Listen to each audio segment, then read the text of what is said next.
میں نے کہا نا خطہ پیر پنچال کے لوگوں کے لیے اور خاص کر میری نوشہرہ کانسٹیچوئنسی کے لوگوں کے لیے ایک بہت فخر کی بات ہے.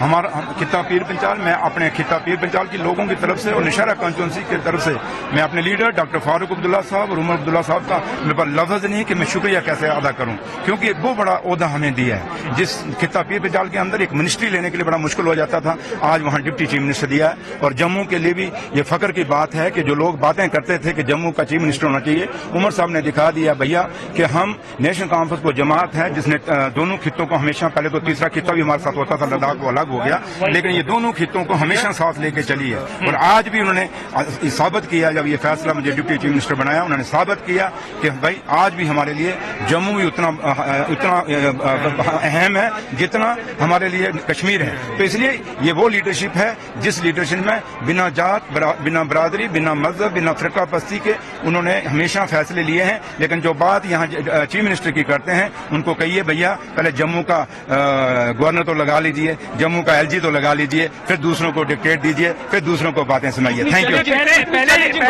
پہلے یہاں پہ اسٹیٹ تھی، اب یوٹی ہے، تو کتنا چیلنجنگ رہے گا؟ دیکھیے چیلنجنگ کچھ نہیں ہے. آپ کو یاد ہوگا آنریبل ہوم منسٹر صاحب نے پارلیمنٹ میں کہا تھا، خود کہا تھا کھڑے ہو کے کہ میں جموں کشمیر کی زمینیں اور جموں کشمیر کے روزگار باہر کے لوگوں کو نہیں لینے دیں گے. وہ جموں کشمیر کے لوگوں کا حصہ رہے گا، اس کو کوئی دوسرا نہیں لینے نہیں دیں گے. اور دوسرا اسی ہاؤس میں اسی دن انہوں نے کہا تھا کہ ہم جلدی سے جلدی جموں کشمیر کو اسٹیٹ واپس دیں گے. آج ہم جو چن کے آئے ہیں، ہمیں کوئی نومینیٹڈ ایم ایل اے نہیں ہے یا نومینیٹڈ گورنمنٹ نہیں ہے، ہمیں لوگوں نے چنا ہوا ہے. اور امید کرتے ہیں کہ آنریبل ہوم منسٹر صاحب، مودی صاحب، ان لوگوں کا جو فیصلہ انہوں نے لیا ہے، نیشنل کانفرنس کی سرکار بنائی ہے، اس فیصلے کو مانیں گے، اس ڈیموکریسی کو مانیں گے اور اس ڈیموکریسی کو مضبوط کریں گے اور جلدی سے جلدی یہاں اسٹیٹ دیں گے. لیکن عمر صاحب نے کہا کہ 370 پہ ہم اس گورنمنٹ سے بات نہیں کر سکتے کیونکہ جنہوں نے چھینا ان سے کیا. میں نے آپ کو کہا کہ خود ہوم منسٹر صاحب نے کہا ہے کہ ہم نہ یہاں کی زمینیں لینے دیں گے، نہ یہاں کے روزگار دوسرے لوگوں کو لینے دیں گے. اس کا مطلب کیا ہوا؟ اگر ہماچل کو اسپیشل اسٹیٹس ہو سکتا ہے تو وائی ناٹ جموں کشمیر؟ اگر بہار والے اسپیشل اسٹیٹس مانگ رہے ہیں تو جموں کشمیر کے پاس تو پہلے ہی تھا. تو اس لیے اس میں کوئی نئی چیز ہم نہیں کر رہے، یہی سرکار خود لوگوں کو دے رہی ہے. تو لہٰذا ہم توقع، عمر صاحب نے جو کہا ٹھیک کہا، اور وہ ہمارے لیڈر ہیں، اسی میں ہم بھی. اسٹیٹ ہوڈ کا ایک پرٹیکولر ٹائم ہے، کتنی امید رکھیں گے؟ میں نے کہا کہ اب سرکار بن گئی ہے، آج اوتھ لے گئی ہے، اب فیصلہ دہلی والوں نے کرنا کیونکہ ان کا وعدہ ہے. اب دیکھتے ہیں وہ کتنا وعدہ نبھاتے ہیں. آپ کی پرائیورٹیز کیا رہیں گی؟